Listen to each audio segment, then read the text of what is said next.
बिस्मिल्लाहिर्रहमानिर्रहीम। आज की इस वीडियो लेक्चर में हम डिस्कस करने जा रहे हैं एक्सरसाइज 6.2 डिफरेंशियल इक्वेशन में।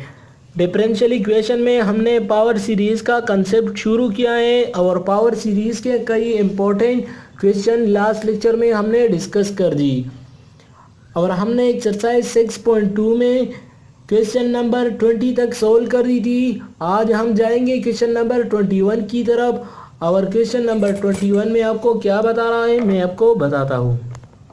क्वेश्चन में आपको बता रहा है कि in problem 21 to 30 solve each differential equation in the manner of the previous chapter. Previous chapter में आप क्या करते थे कि हमारे पास जब भी गिवन डिफरेंशियल इक्वेशन था तो इसका हम इंटीग्रेटिंग फैक्टर मालूम करते थे और जब इंटीग्रेटिंग फैक्टर मालूम करते थे इसके बाद हम इसको y1 c1 और c2 फॉर्म में लिखते थे। तो यहाँ पर आपको बता रहा है कि कंपेयर करो इसके साथ और एज्यूम करो इस डिफरेंशियल इक्वेशन के ज़रिए, यानी आप यहाँ पर पावर सीरीज़ का कंसेप्ट यूज़ करेंगे और यहाँ पर पुट करेंगे। इसके बाद जब आप इसको पुट करेंगे तो वहाँ पर आप डिफरेंशियल इक्वेशन आपके साथ सोल्व हो जाएगा। तो ये कंसेप्ट हम आगे अभी ले जाएंगे। तो जिस तरह हमने लास्ट क्वेश्चन में हमने पावर सीरीज़ का पूरा कंसेप्ट पढ़ लिया और हमने वहाँ पर एज्यूम कर दिया था कि हम जब भी पावर सीरीज़ को फाइंड करेंगे तो इसका तरीका हम इसी तरीके से हम एज्यूम करेंगे और यहाँ पर हम पुट करेंगे y और y डैश की वैल्यू। तो सबसे पहले हमें क्या करना चाहिए यहाँ पर, तो सबसे पहले हमें चाहिए वहाँ पर इसका डिफरेंशिएशन, यानी गिवन डिफरेंशियल इक्वेशन हमारे पास जो गिवन है वो फर्स्ट ऑर्डर का है। तो हमें क्या करना चाहिए, सबसे पहले हमें फर्स्ट ऑर्डर की डिफरेंशिएशन होनी चाहिए। जिस तरह हमने लास्ट एग्जाम्पल में पढ़ दिया एक क्वेश्चन डबल डेरिवेटिव का, यानी सेकंड ऑर्डर का और फर्स्ट ऑर्डर का। अब हम आगे जाएंगे सेकंड ऑर्डर की तरफ, लेकिन सबसे पहले हमारे पास जो गिवन क्वेश्चन है वो फर्स्ट ऑर्डर में है। तो इस गिवन पावर सीरीज़ का हम डेरिवेटिव लेंगे। तो इसका डेरिवेटिव ले लो तो हमारे पास ये क्या हो जाएगा, एक से एक पावर यहाँ आगे ले जाएगा। और जब हम इसको n=1 क्यों करते हैं, क्योंकि यहाँ पर हमारे पास अगर 1 पुट कर दे तो वो पावर 0 हो जाएगा और हमें हमेशा पावर 0 होनी चाहिए। इस तरह जब डबल डेरिवेटिव लेंगे तो वहाँ पर पावर दोबारा यहाँ पर समेशन में n स्टार्ट हो जाएगा 2 से और यहाँ पावर n-2 हो जाएगा। इस तरह ये पावर जाएगा, समझ गए। तो लास्ट लेक्चर में मैंने बहुत ही डिटेल में डिस्कस किया है। आज हम क्या करेंगे, तो यहाँ पर पहला डेरिवेटिव लेंगे क्योंकि हमारे पास फर्स्ट ऑर्डर का इक्वेशन है। तो फर्स्ट ऑर्डर डेरिवेटिव मैंने लिया।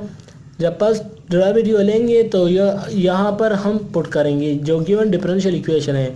तो पहला डेरिवेटिव मैंने पुट कर दिया प्लस अपनी जगह पर और पहला जो y है तो मैंने वहाँ y की वैल्यू पुट कर दी। अब क्या करेंगे, तो यहाँ पर हम डमी वेरिएबल डायरेक्टली बना सकते हैं। क्यों, क्योंकि यहाँ पर अगर 1 पुट कर दे तो पावर क्या हो जाएगा, 0 हो जाएगा। यहाँ पर 0 पुट कर दे तो क्या हो जाएगा, 0 हो जाएगा। दोनों पावर सेम है। जब पावर सेम हो तो डायरेक्टली हम डमी वेरिएबल बना सकते हैं।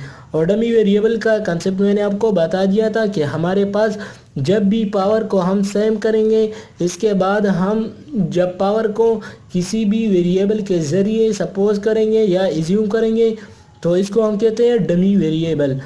तो यहाँ पर हमारे पास पावर किस फॉर्म में है, दोनों का पावर कहाँ से स्टार्ट होता है, 0 से स्टार्ट होता है। तो यो एक भी इसमें इस तरह नहीं है कि वो ज़्यादा हो, इसका पावर इससे ज़्यादा नहीं है, इसका पावर इससे ज़्यादा नहीं है, दोनों का पावर सेम है। तो सबसे पहले मैं क्या करूँगा, तो सबसे पहले मैं डमी वेरिएबल को बनाऊँगा। यहाँ पर n-1 है तो मैं k=n-1 बनाऊँगा, जिस तरह मैंने लास्ट क्वेश्चन में कर दिया। तो सबसे पहले n=1 था तो यहाँ पर समेशन जब मैं 1 पुट करूँगा तो 1 - 1 से क्या हो जाएगा, 0 हो जाएगा। तो के कहाँ से स्टार्ट होगा, 0 से स्टार्ट होगा। तो यहाँ पर समेशन क्या हो जाएगा, समेशन क्या हो जाएगा k=0 से क्या हो जाएगा, दोनों का समेशन कहाँ से है, यहाँ पर भी अगर आप k=n पुट कर दें, यानी पावर को हम क्या कर दें, n कर दें। इस तरह जब 0 पुट करेंगे तो 0 हो जाएगा, तो के की वैल्यू क्या हो जाएगी, 0 से स्टार्ट होगी। तो दोनों को अगर मैं यहाँ पर ऐसा लिख दूँ तो सही होगा, समझ गए। तो दोनों से मैंने समीशन कॉमन कर दी। इस तरह दोनों में हमारे पास x पावर k भी आ जाएगा, यानी x पावर n है यहाँ पर भी, इस तरह यहाँ पर भी। तो दोनों से मैंने x पावर k कॉमन कर दी, x पावर k कॉमन कर दी।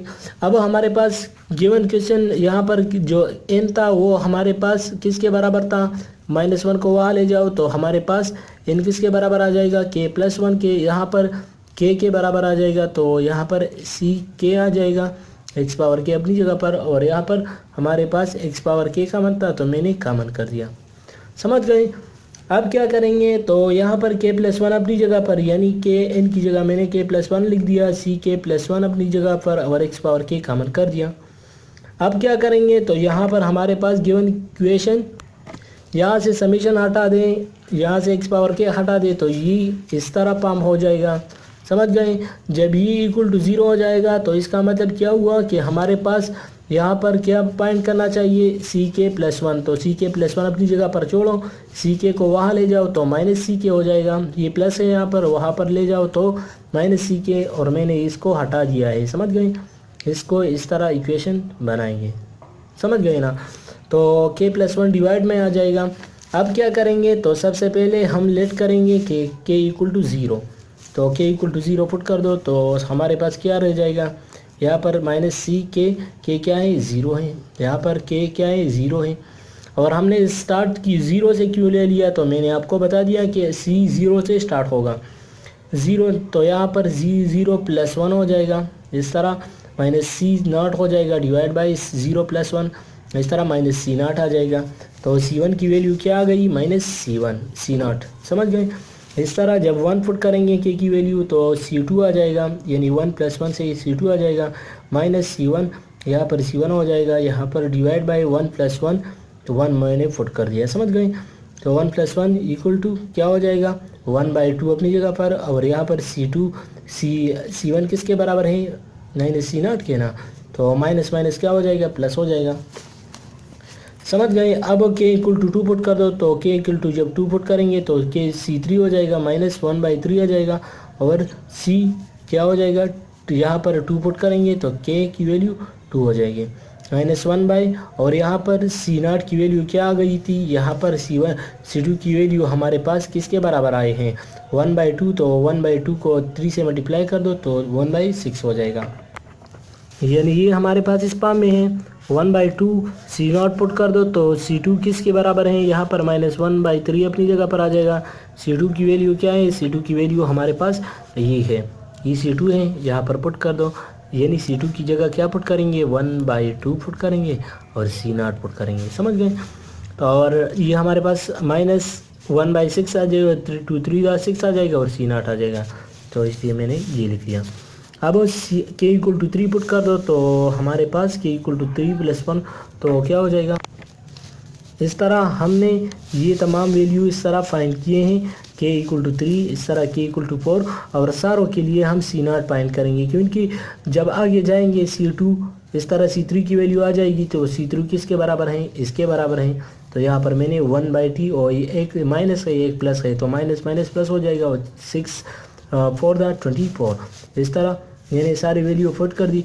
अब इस इक्वेशन में पुट करेंगे, यानी हमारे पास ये इस फॉर्म में था, यहाँ पर ये समीशन अप्लाई कर दो, मैंने आपको लास्ट लेक्चर में भी बताया है, लेकिन यहाँ पर समीशन अप्लाई कर दो तो ये c0 पहला टर्म हो जाएगा, प्लस c1x हो जाएगा, प्लस c2x² हो जाएगा, इस तरह आगे जाएगा। तो सबसे पहले c0 किसके बराबर है, c0 के, c1x किसके बराबर है, c0x, और यहाँ पर आप देख सकते हैं मैंने आपको बता दिया। इस तरह c2 की वैल्यू, इस तरह c3, सारों की वैल्यू मैंने फाइंड कर दी। अब सारों में c0, तमाम में c0 है कॉमन, तो c0 सबसे कॉमन ले लिया, तो अब ये किसके बराबर है, मैंने जिस तरह लास्ट लेक्चर में आपको बता दिया कि ये हमारे पास माइनस एक्स पावर एन के बराबर होता है, यानी इसका जनरल टर्म क्या होता है माइनस एक्स पावर एन। क्यों? क्योंकि यहाँ पर 1 पुट कर दो तो क्या हो जाएगा 1 आ जाएगा, इस तरह 2 पुट कर दो तो क्या हो जाएगा माइनस एक्स हो जाएगा, इस तरह 3 पुट कर दो तो ये हमारे पास अल्टरनेटिंग हो जाता है। तो मैंने डायरेक्टली इसका समेशन अप्लाई कर दिया और सी नॉट अपनी जगह पर रख दी। अब मैं इसका इंटीग्रेटिंग फैक्टर मालूम करता हूँ। तो इंटीग्रेटिंग फैक्टर का कंसेप्ट मैंने आपको बताया भी है कि माइनस इंटू यहाँ पर phi of x into d x, ये इसके बराबर होता है। ये इंटीग्रेटिंग फैक्टर का फार्मूला है। अब यहाँ पर ई अपनी जगह पर आ जाएगा माइनस, और फी ऑफ एक्स आप कहेंगे कि ये कहाँ से आया होगा। तो फी ऑफ एक्स हमारे पास यहाँ पर जो वैल्यू होता है, तो यहाँ पर हमारे पास एक वैल्यू सेकंड ऑर्डर का होता है, एक फर्स्ट ऑर्डर का। तो यहाँ पर जो वैल्यू रहता है, यहाँ पर x की वैल्यू पावर क्या है 1 है, तो यहाँ पर मैंने फी ऑफ एक्स पावर क्या लिख लिया 1 लिख लिया। तो और डी एक्स अपनी जगह पर, अब ये अपनी जगह पर आ जाएगा। और 1 का इंटीग्रल क्या है x है, तो मैंने x लिख लिया तो माइनस एक्स आ गया। अब हम क्या करेंगे सी नॉट अपनी जगह पर लेके आएंगे, अब इंटीग्रल अपनी जगह पर और यहाँ समेशन, और यहाँ पर इसकी ये तमाम वैल्यू किसके बराबर है ई पावर माइनस एक्स के बराबर आ गया। तो अगर आपको ये वीडियो पसंद आ गई तो प्लीज़ लाइक करें, शेयर करें। Thanks for watching.